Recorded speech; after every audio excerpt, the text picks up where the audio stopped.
Sedang di kamar mandi. Ngapain mandi? Sakit perut, Pak. Bongkar muatan ya. Aduh.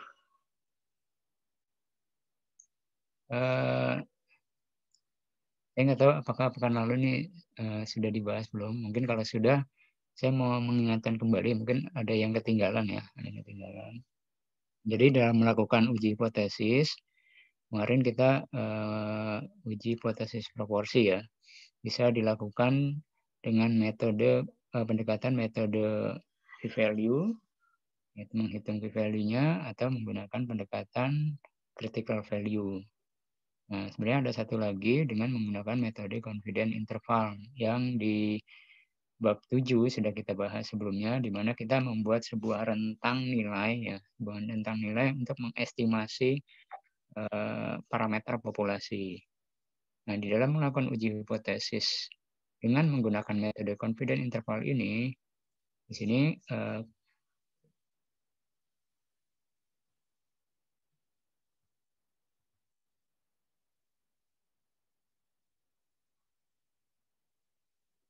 kita lihat bahwa confidence interval mengestimasi parameter yang berisi kemungkinan nilai dari parameter populasi.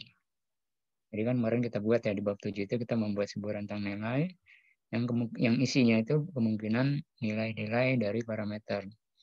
Nah, jika confidence interval itu tidak mengandung nilai parameter populasi, maka keputusannya adalah tolak H0.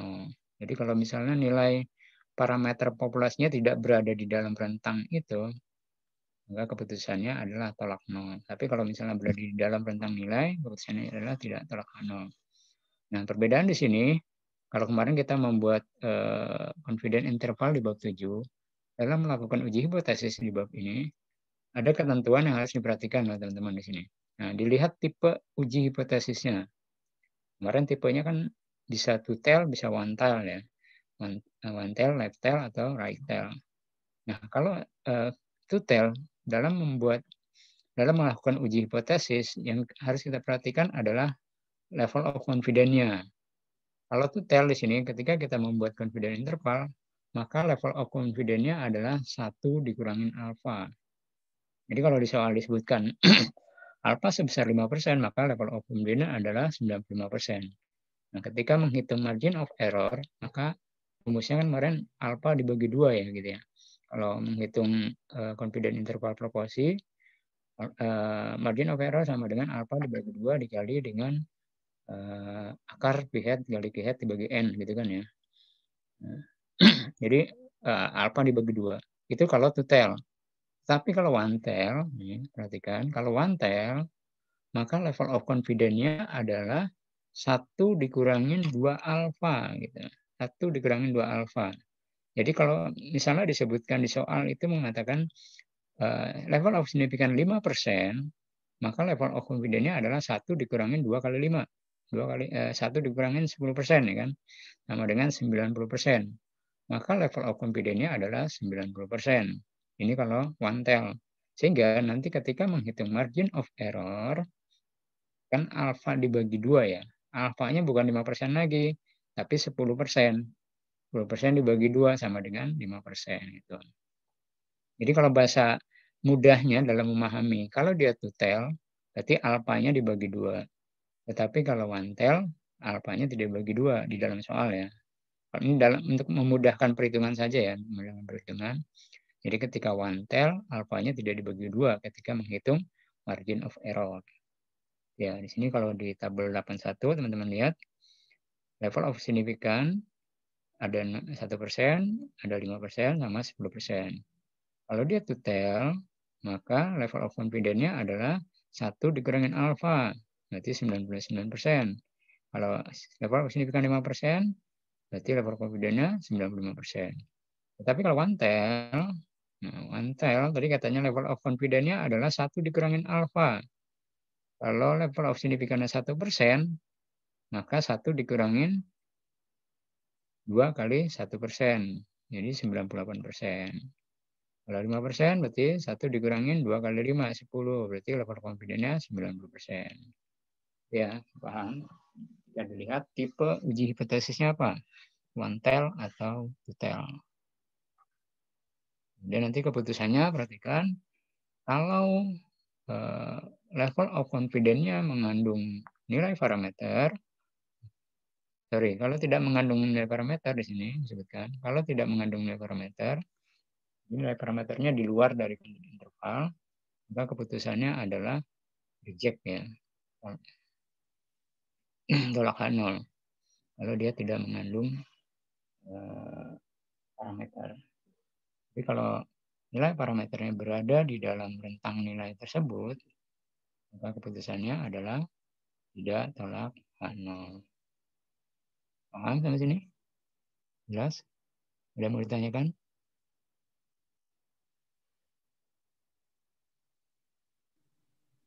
Belum, Pak. Ini kemarin ya. Pelajari. Hari ini kita membahas uji hipotesis rata-rata dan standar deviasi. Ada dua kondisi seperti kemarin ya.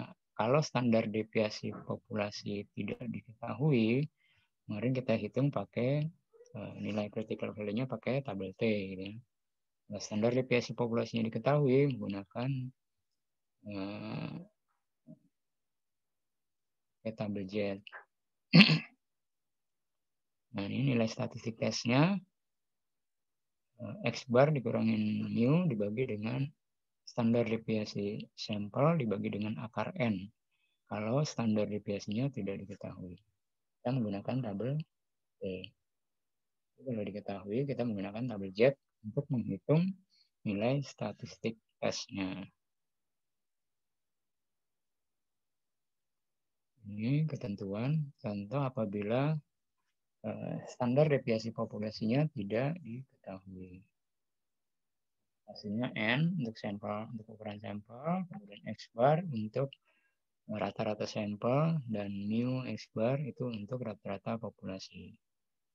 Katanya sampel diambil secara acak sederhana, kemudian populasinya berdistribusi normal atau N lebih besar dari 30. Nah, untuk menghitung nilai statistik tesnya, maka di sini adalah bar dikurangin mu X bar dibagi dengan S dibagi dengan akar N. Karena menggunakan tabel T, nanti kita menggunakan degree of freedom, N dikurang 1. Kemudian kalau untuk critical value sama ya, formulanya sama, apakah menggunakan p-value atau menggunakan critical value.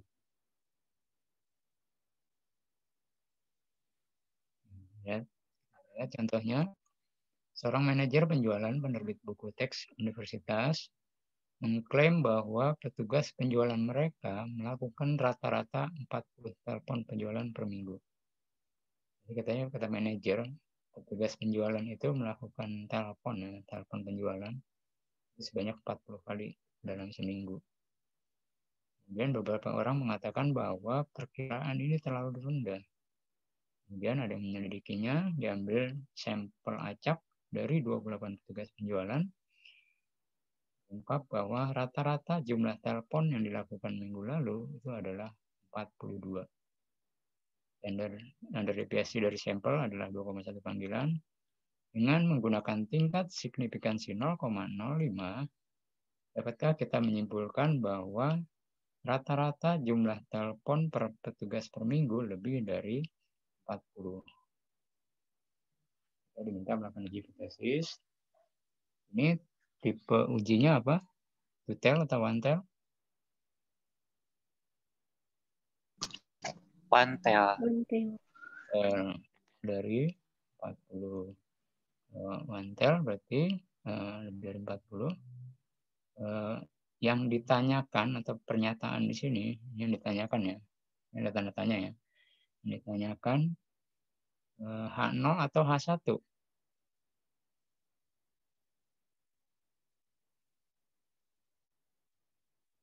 H1 ya, Pak? H1, betul.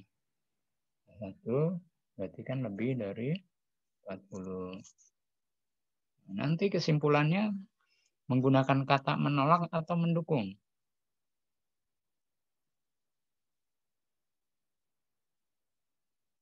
Kesimpulannya menggunakan kata menolak atau mendukung.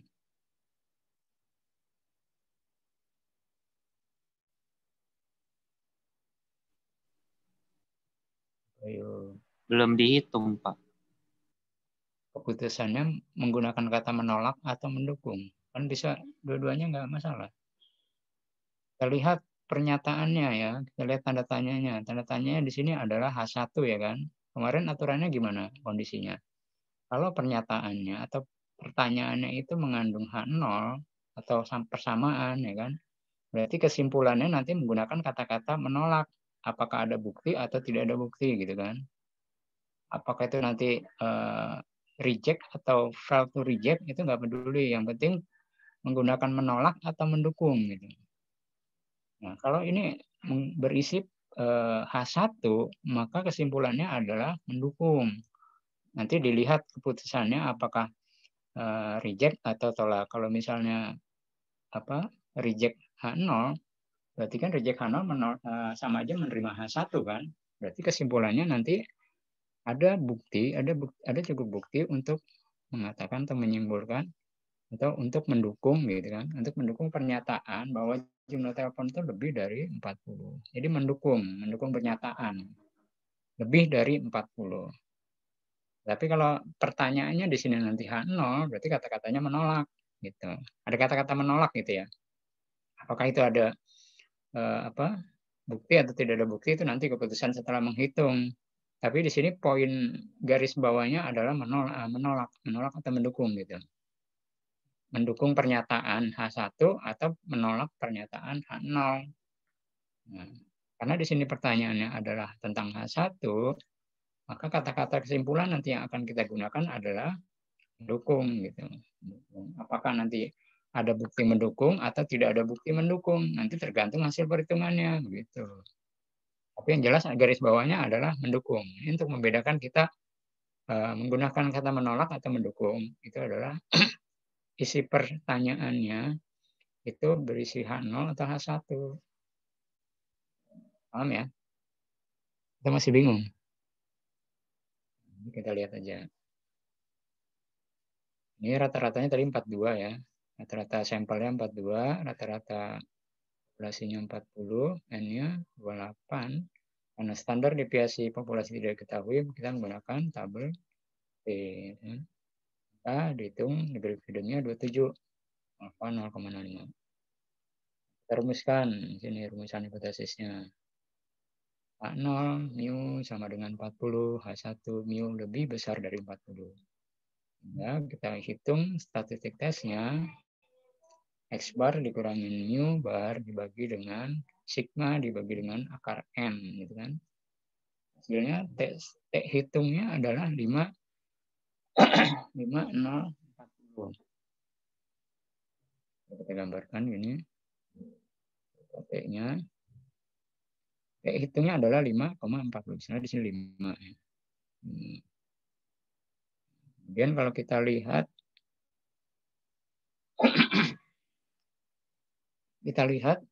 degree of freedom 27 N dikurang 1 ya kan. 27 dengan one tail karena lebih besar ini kan. One tail ada kolom 0,05 di bagian atas. Teman lihat one tail 0,05 nanti critical value-nya adalah 1,703 di sini kan. Ini 1 nih.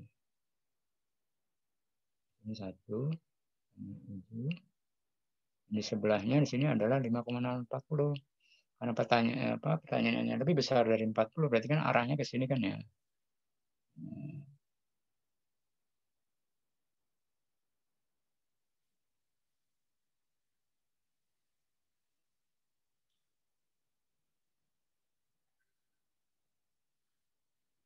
Arahnya ke sini, dia masuk ke area kritis ya kan. 1,703 kan di sini. Area kritisnya di sini. Nah, karena nilai T hitungnya masuk area kritis, maka keputusannya adalah tolak 0. Nah, ini tadi yang saya sampaikan. Kalau pertanyaannya mengandung H1, maka kata-katanya di sini ada kata-kata mendukung gitu.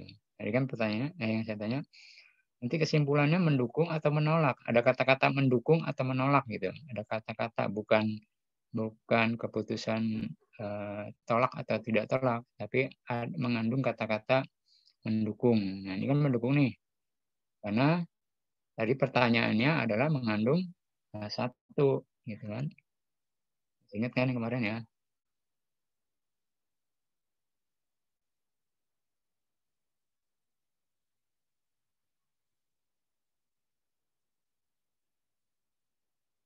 Nah, ini kan. Kalau pernyataannya atau klaimnya tidak mengandung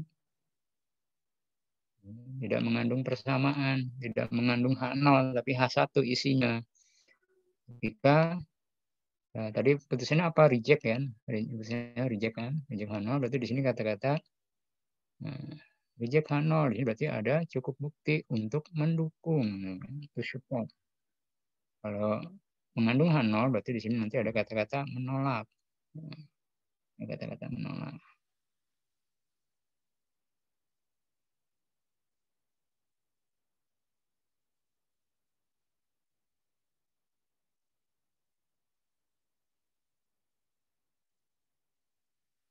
Kesimpulannya adalah tolak H0. Kesimpulannya apa? Dapat nggak kita menyimpulkan? Dapat. Ada cukup bukti untuk mendukung pernyataan bahwa jumlah panggilan rata-rata lebih dari, ditanya apakah dapatkah kita menyimpulkan? Nah, kalau pertanyaan dapat nggak? Dapat. Dapat dong. Nah, kan keputusannya tolak H0. Tolak H0 itu menerima H1 lebih dari 40, ya kan? Dari 40. Ini dapat mengatakan dapat atau ada cukup bukti untuk mendukung pernyataan bahwa jumlah panggilan rata-rata lebih dari 40. Kita mendukung pernyataan itu lebih dari 40. Di sini paham? Jelas? Pak, izin bertanya, Pak. Hmm. Jadi, Pak, kalau misalnya H1-nya itu mengandung persamaan, misalnya kayak lebih besar sama dengan gitu, Pak, dia tetap dia mendukung, Pak. Ya, karena kan lebih besar ya, bukan lebih besar sama dengan. Biasanya nggak pernah ya ada kata-kata lebih besar sama dengan, nggak pernah. Dia pasti lebih besar atau lebih kecil atau sama dengan gitu. Kalau lebih besar sama dengan kemungkinan itunya sama dengan ya, berarti H0 ini sama dengan. Atau susah sih ya, mungkin kalau ada kata-kata, ada contoh yang mengatakan lebih besar sama dengan, bisa kita bareng-bareng rumusin hipotesisnya seperti apa gitu ya. Tapi yang saya tahu jarang lebih besar sama dengan, malah saya belum pernah baca lebih besar sama dengan tuh apa itu, sama dengan kah atau lebih besar gitu kan. Yang jelas hipotesis H0-nya itu harus sama dengan gitu kan.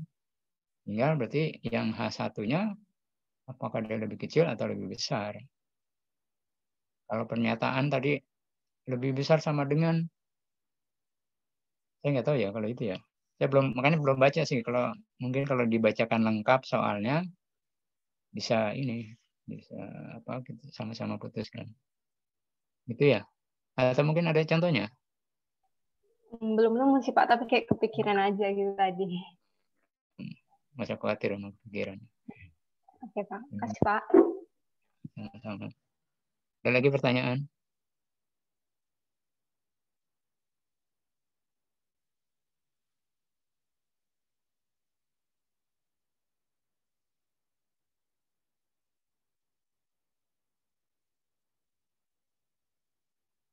Jelas ya.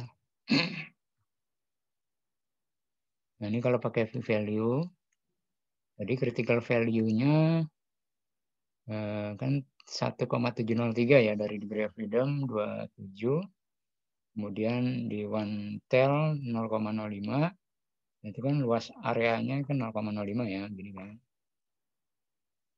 Jadi kan di sini 1,7 ya kan. 1,7. Luas areanya one tail, degree of freedom 27. Luas area di sini kan 0,05 ya. Nah, berarti kalau nilai T hitungnya 5,04, 5,04 misalnya di sini kan, itu udah pasti lebih kecil kan, luas areanya kan, luas area P-value dari ini kan, pasti lebih kecil. Karena dia udah segini aja 0,05 gitu, apalagi kalau misalnya lebih geser ke kanan, berarti kan lebih kecil lagi kan. Dan ketika P-value lebih kecil atau sama dengan alfa, maka keputusannya adalah tolak 0.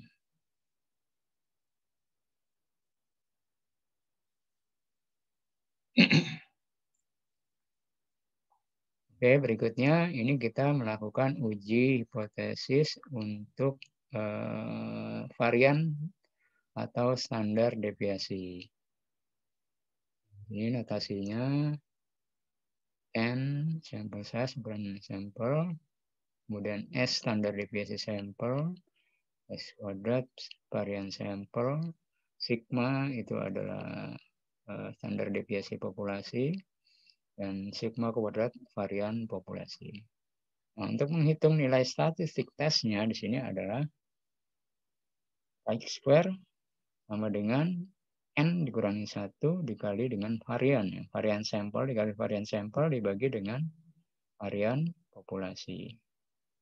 Masih sama menggunakan p-value atau critical value dengan degree of freedom N dikurang 1. Jadi kita menggunakan tabel 4 Chi².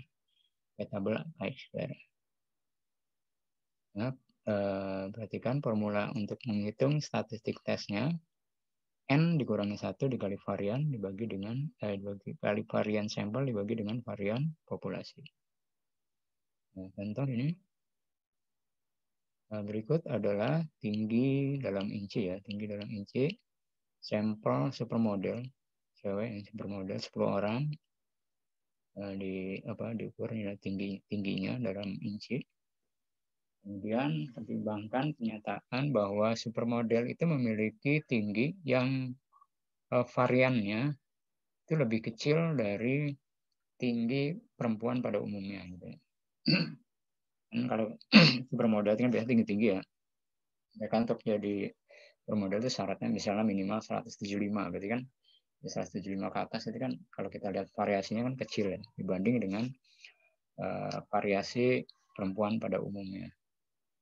Kita menggunakan alfa 0,01 menguji pernyataan supermodel bahwa standar deviasinya itu kurang dari 26. Standar deviasinya kurang dari 26. Pernyataan ini kita diminta untuk menguji pernyataan bahwa tinggi badan supermodel itu memiliki standar deviasinya kurang dari 26. Nah, populasinya. Itu kan standar deviasi tinggi perempuan pada umumnya itu 2,6. Kalau supermodel harusnya kurang ya kan, harus kurang dari 26 gitu. Ini data tingginya 70 in, 1 dan seterusnya 10 orang. Nah, tadi kita hitung nilai statistik tesnya. X² sama dengan N dikurangi 1 dikali varian sampel dibagi dengan varian populasi.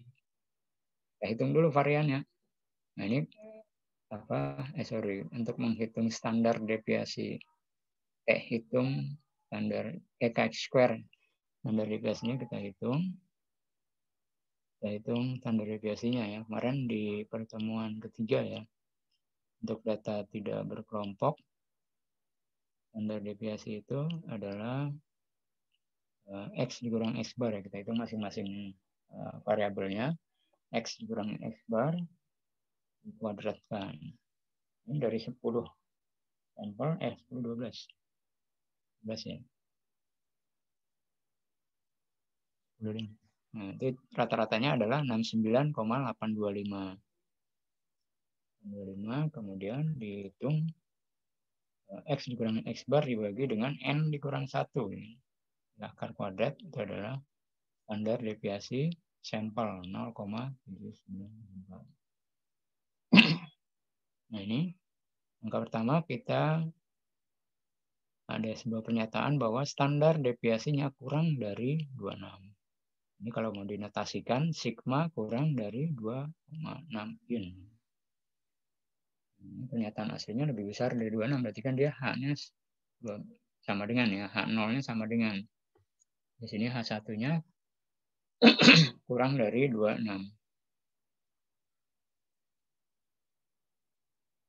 Ini formulanya. Level of signifikan 0,01.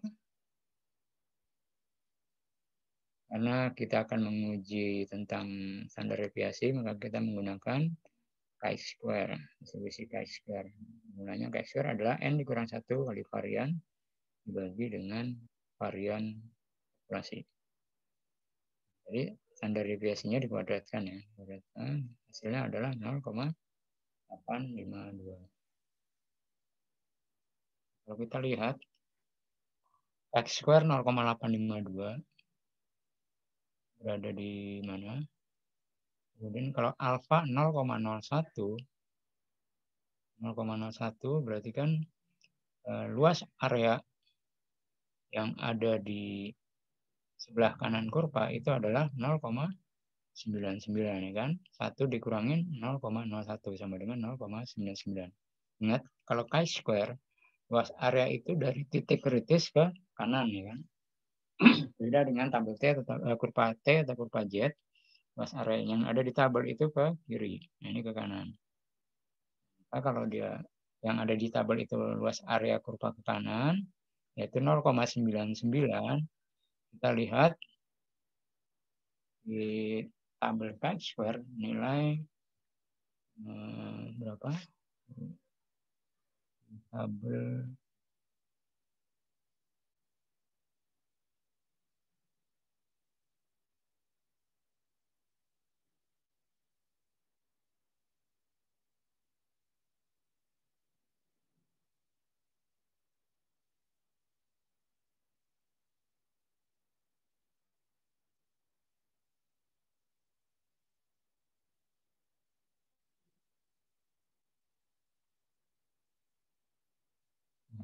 kita lihat di sini degree of freedom-nya tadi N-nya 10 ya. Dan 10 berarti DF-nya 9 nih kan.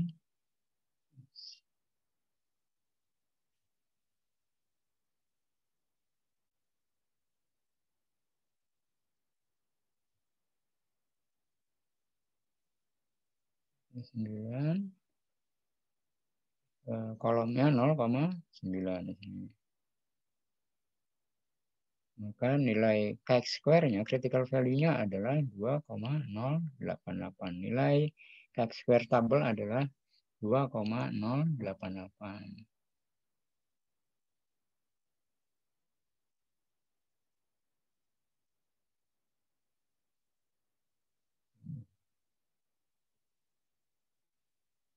Pada critical value 2,088 itu di sini ya, di sebelah. Dan kemudian nilai statistiknya 0, lebih kecil, berarti geser ke kiri kan. Lebih kecil dari 20,8. Dia berada di area kritis kan. Di area kritis. Keputusannya adalah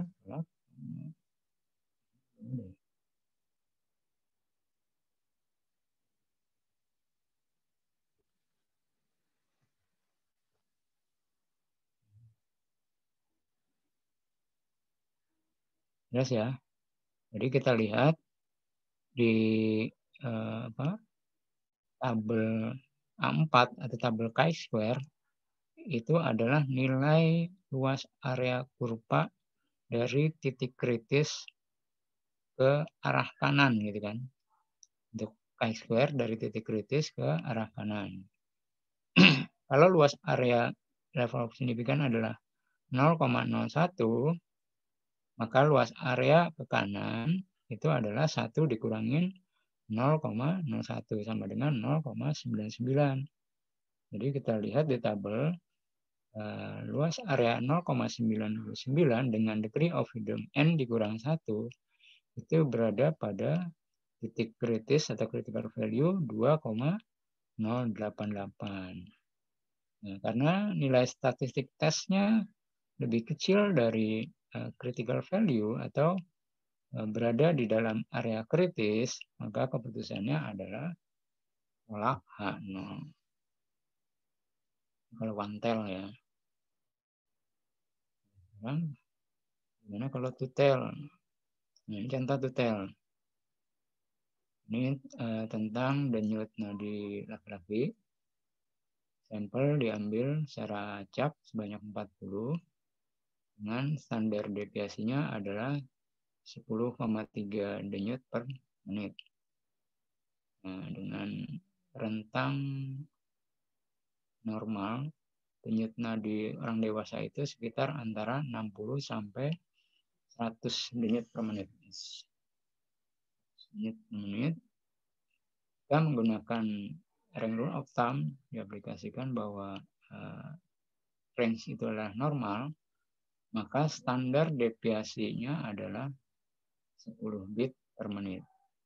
Jadi kalau normal, kalau distribusi normal, standar deviasi populasinya itu adalah 10 denyut per menit.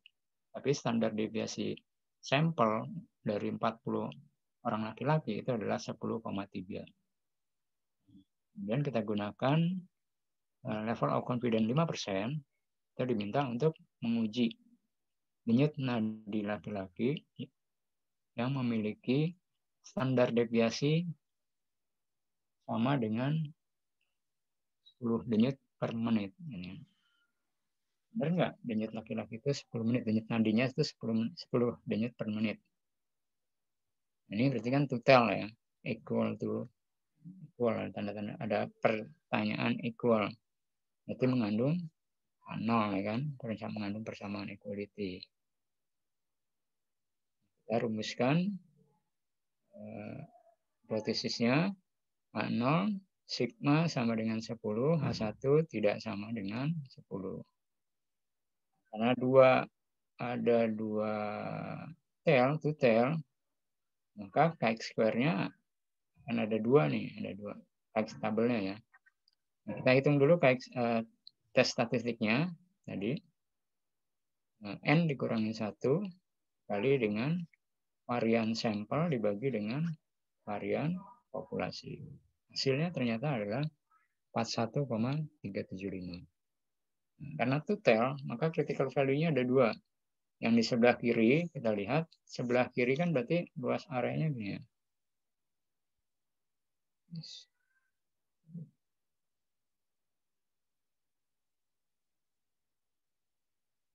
Yang sebelah kiri sama sebelah kanan. Sebelah kiri di sini tadi kan alfanya 0,05, berarti luas area yang di sebelah kiri itu adalah 0,05 dibagi 2 kan, 0,975. Berarti luas area ke sini adalah 0,975. Kemudian kita cross kan dengan degree of freedom N dikurang 1, 39. 39 dengan kolom luas area 0,975 ditemukan critical value yang di sebelah kiri di sini itu adalah 23654. Sementara critical value yang di sebelah kanan karena total ya, degree of freedom 39, sisanya alpha 0,025 ini sebelah sini kan. Di ekor, di ujung ekor kurvanya 0,025. Itu critical value-nya adalah 58120. Nah, karena statistik tesnya tidak berada di dalam area kritis, apakah itu di area kritis sebelah kiri ataupun sebelah kanan, maka keputusannya adalah gagal tolak H0. Dia tidak berada di ini ya, tidak berada di area kritisnya kan, tidak berada di kiri sebelah sini atau yang sebelah kanannya. Nah, maka keputusannya adalah gagal tolak H0.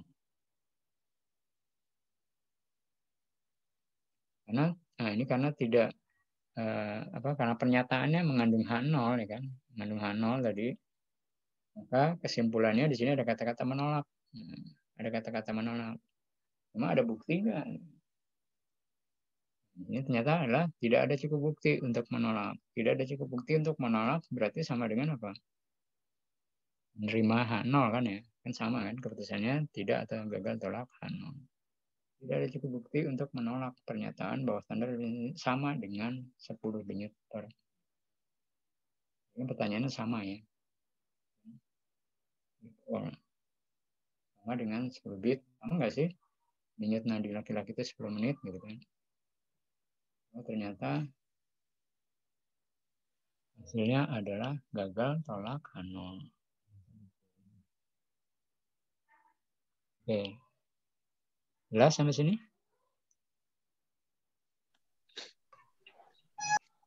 Pak, bisa ditunjukin nggak Pak cara nyari ke chi-square-nya yang dengan DF 39 Pak? Oke.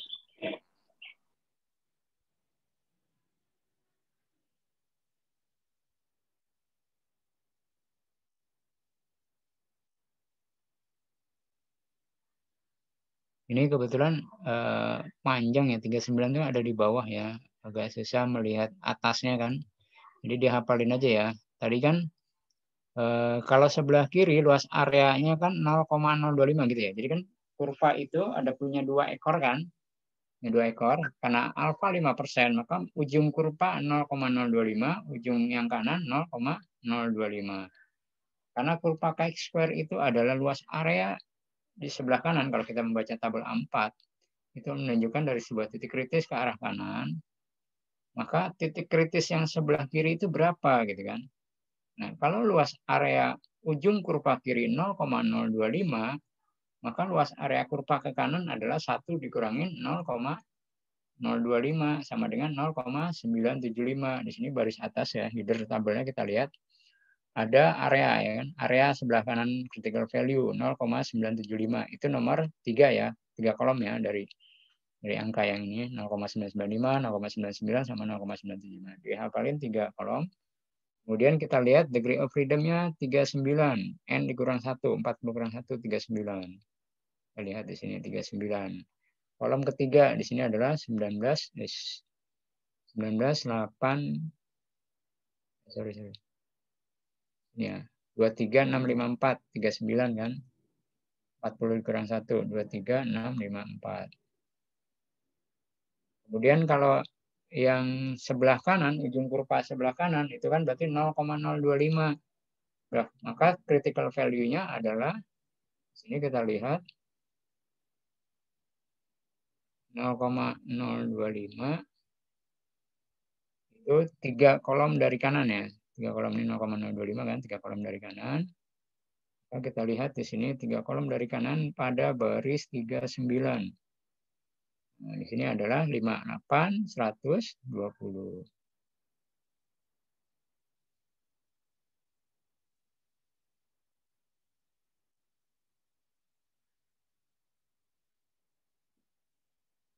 Kelihatan ya? 58, 120 pada baris 39. Kan?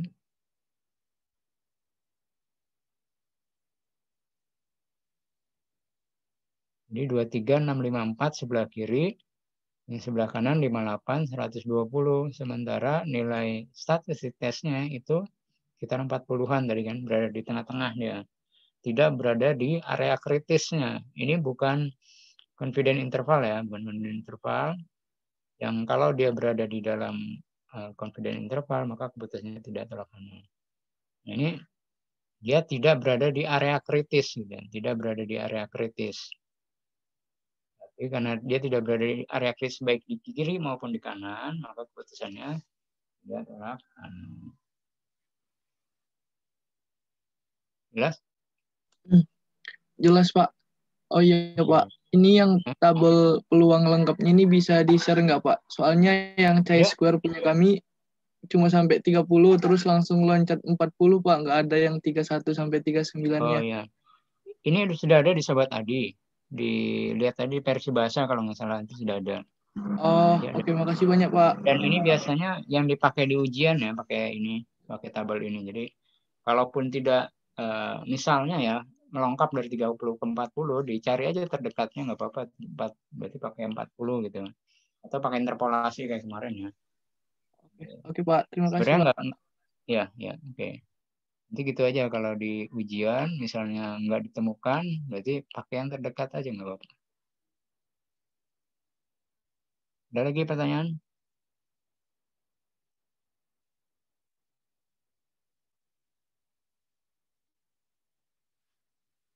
Jelas ya. Nanti mungkin kalau sudah latihan baru banyak pertanyaan. Kita biar lebih paham, latihan aja ya. Jadi saya share soalnya di grup.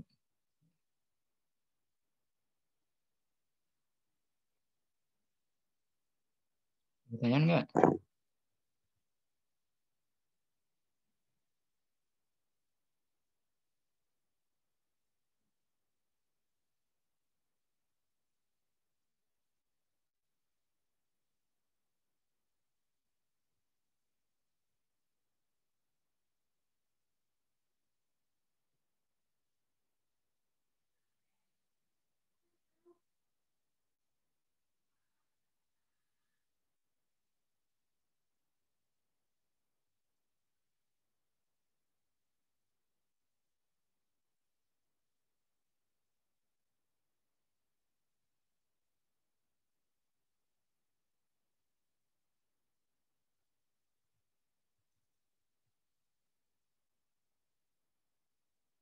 Ada pertanyaan?